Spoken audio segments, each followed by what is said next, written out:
हम आप नाम की इतनी महिमा सुनकर भी नित्य निरंतर केवल और केवल राम राम राम की रटना क्यों नहीं लगा पाते? वो कौन सी बाधा जिसे हम आप पार नहीं कर पा रहे? वो कौन सी त्रुटि जिसके कारण निरंतर हरि नाम की रटना से हम आप चूक जाते हैं? आइए पूज्य भाई जी की वाणी से इस बात को जानने का प्रयास करते हैं कि हम आप से वो कौन सी चूक हो रही है जिससे नित्य निरंतर 24 घंटे क्षण क्षण केवल और केवल प्रभु के नाम की पुकार हम लगा नहीं पा रहे। जय श्री हरि। पूज्य गुरुदेव के चरणों में प्रणाम। सभी नामनष्ट साधकों को जय जय श्री सीताराम। पूज्य भाई जी से साधक मन की जिज्ञासा कि भजन क्यों नहीं होता। पूज्य भाई जी लिखते हैं, भगवान एक है, उन्हीं से अनंत जगत के समस्त चेतन अचेतन भूतों की उत्पत्ति हुई। उन्हीं में सबका निवास है, वही सब में सदा सर्वदा व्याप्त है। अतएव उन्हीं की भक्ति का, उन्हीं के ज्ञान का, उन्हीं की प्राप्ति का अधिकार सभी को है। किसी भी देश, जाति, धर्म, वर्ण, वर्ग कोई मनुष्य, स्त्री, पुरुष अपनी अपनी विशुद्ध पद्धति से भगवान का भजन कर सकता है, उन्हें प्राप्त कर सकता है। परंतु भजन में एक ही बाधा है, वह बाधा है भगवान में अविश्वास और संसार के भोगों में विश्वास। बस इसी कारण, इसी मोह अविद्या के जाल में फंसा हुआ मनुष्य भगवान का कभी स्मरण नहीं कर पाता। भोग और विषयों के लिए विभिन्न प्रकार के कुकार्य करता है और अपने अमूल्य जीवन को भाई जी कहते हैं खो देता है। दुख भोगता है अचूक साधनों के कारण। मनुष्य में कमजोरी होना आश्चर्य नहीं है, वह परिस्थितिवश पाप कर्म कर सकता है, परंतु यदि उसका भगवान पर विश्वास है, भगवान के सौहार्द पर, उनकी कृपा पर अटूट और अनन्य श्रद्धा है, तो वह भगवान का आश्रय लेकर पाप समुद्र से उबर जाता है, भगवान की सुखद गोद को प्राप्त कर लेता है। परंतु जो भोगों को ही जीवन का एकमात्र ध्येय, सुख का परम साधन मानकर उन्हीं का आश्रय दिन रात लेता है, उन्हीं का चिंतन मनन, उन्हीं की प्राप्ति के प्रयत्न में तल्लीन रहता है, भाई जी कहते हैं उसका जीवन पापमय बन जाता है। वह कभी भगवान को नहीं भजता। भगवान स्वयं गीता में 2 प्रकार के पापियों का वर्णन करते हुए कहते हैं, वे पाप कर्म करने वाले मनुष्य मुझको भजते ही नहीं, और जो मनुष्य जीवन के परम लक्ष्य को भूलकर प्रमाद और विषय सेवन में लगे रहने को ही मूढ़ता स्वीकार कर चुके, जो विषय आसक्ति, विषय कामना के वश होकर नीच कर्मों में लगे, अपने मानव जीवन को अधम बना चुके, माया के द्वारा जिनका विवेक हरा जा चुका, जो अश्रुओं के भाव, काम, क्रोध, लोभ आदि का आश्रय लेकर जीवन को आसुरी बना चुके हैं, ऐसे लोग न तो भगवान में श्रद्धा रखते, न भजन की आवश्यकता को समझते। वे दिन रात नए नए पाप कर्मों में प्रवृत्त होते हैं, विविध प्रकार के पाप कर गौरव का अनुभव करते, सफलता का अभिमान करते, पापों को जीवन का सहारा मान उत्तरोत्तर गहरे भव समुद्र में डूबते हैं।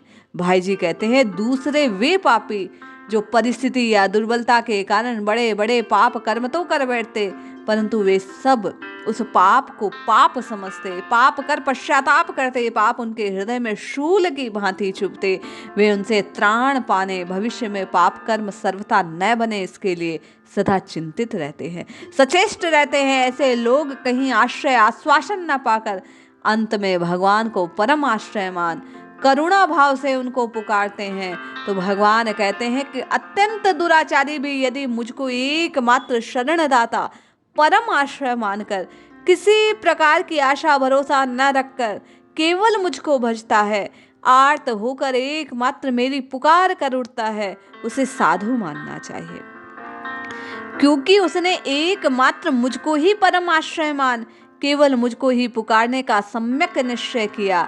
इसलिए भगवान उसके सब पापों को नष्ट कर देते हैं और उसे भगवत प्राप्ति स्वरूप परम शांति की प्राप्ति हो जाती है। भाई जी बार बार कहते हैं कि पाप होना मनुष्य की दुर्बलता है, किंतु यदि पाप कर पश्चाताप की भावना से युक्त प्रभु की पुकार की जाए तो निश्चित प्रभु हम सब के पापों का नाश कर देते हैं। दोनों प्रकार के पापियों में भाई जी कहते हैं बड़ा अंतर है। एक पाप को गौरव मानता है और एक पाप को कमजोरी मान उससे छूटने का प्रयास करता है। साधक को चाहिए कि गलती हो जाने पर, पाप बन जाने पर तत्काल पश्चाताप के भाव से भगवान को पुकारना चाहिए। ये भवाटवी भटकते हुए जीव को अकारण करुण भगवान कृपा कर संसार में मनुष्य शरीर दे भेजे हैं। ये देव दुर्लभ शरीर हमें मिला केवल भगवत प्राप्ति का सफल साधन करने के लिए। भाई जी कहते हैं इसीलिए इस जीवन में विशेष रूप से बुद्धि दी गई। मनुष्य परमात्मा की दुर्लभ देन, उसी बुद्धि को भोग आसक्ति में, पाप अर्जन में लगा केवल भगवत प्राप्ति के साधन से वंचित नहीं हुआ, वरन पापों का बोझ लाद दुर्गति को प्राप्त हो रहा है। ये मानव जीवन सबसे बड़ी और महान दुर्लभ विफलता है यदि हम आप विषय अनुराग में डूबे हैं। इसलिए चेतना चाहिए और परमात्मा के नाम को जपना चाहिए। पूज्य भाई जी कहते हैं जैसे युवती स्त्री संतान प्रसव के समय दारुण दुख का अनुभव करती है, परंतु वह मूर्खा सारी वेदना को भूलकर पुनः उसी दुख के स्थान पति का सेवन करती है। जैसे लालची कुत्ता जहां जाता है वहीं सिर पर जूते पड़ते हैं तो भी नीच पुनः उसी रास्ते पर भटकता है, उस मूढ़ को जरा लाज नहीं आती। बस यही दशा मोहग्रस्त मानव की बार बार दुख पाकर अनुभव करके भी उन्हीं विषयों में सुख खोजता है। इसी मोह के कारण पूज्य भाई जी कहते हैं कि भजन होता नहीं है। आप कहते हैं कि भजन होता क्यों नहीं, तो मोहवश भगवान में अविश्वास के कारण हम आप अपने जीवन के यथार्थ लक्ष्य को न जानकर भटकते हैं, इसलिए भजन नहीं होता। पूज्य भाई जी लिखते हैं भगवत कृपा से जब यथार्थ सत्संग सूर्य का उदय होता है तब मनुष्य की मोह निशा भंग होती है, वह विवेक के मंगल प्रभात का दर्शन प्राप्त करता है। यथार्थ सत्संग वही है जो मोह का नाश करने में समर्थ हो। जिस संग से विषय विमोह और विषय आसक्ति बढ़ती है वह तो कुसंग है। वास्तव में मोह की महिमा है अपने को साधु, अजीवन मुक्त, भक्त, महात्मा मानने और बतलाने वाले लोग भी विषय कामना करते हैं, विषयों को महत्व देते हैं। सच्चे संत महात्मा भक्त तो वही है जिनका विषय विमोह भोह विब्रह सर्वथा नष्ट हो गया हो, जिनकी दृष्टि में सांसारिक विषयों का भगवान के अतिरिक्त कोई अस्तित्व नहीं रहा, जो विनोद या खेल रूप हो। अथवा उन संत साधकों का संग करना बड़ा लाभदायक है जिनकी दृष्टि में संसार के भोग विष और मल के सदृश घृणित और त्याज्य हो चुके हैं। हम आप जब ऐसे सच्चे संतों का संग करेंगे तो निश्चय हम आप भी जागेंगे और जपेंगे। पूज्य भाई जी कहते हैं जो मनुष्य विषय भोगों को बाहर त्याग कर ये मानता है मैंने बड़ा त्याग किया, कैसे कैसे महत्वपूर्ण विषयों को छोड़कर घर द्वार कुटुंब परिवार धन ऐश्वर्य पद अधिकार का परित्याग कर वैराग्य को ग्रहण किया, वह बाहर से तो त्यागता है पर वस्तुतः मन में भोगों का त्याग नहीं हो पाता, इसलिए भजन नहीं बनता। जंगल में रहो या घर में रहो कोई फर्क नहीं पड़ता। भाई जी कहते हैं मन से भगवान को पकड़ो तो निश्चय निरंतर भगवान की याद बनी रह सकती है। सहज आराम का अनुभव होगा यदि हम आप मन से भगवान को पकड़ लेंगे, उनको याद करेंगे, फिर चाहे जहां रहो निरंतर भगवान की याद सहज बनी रहेगी।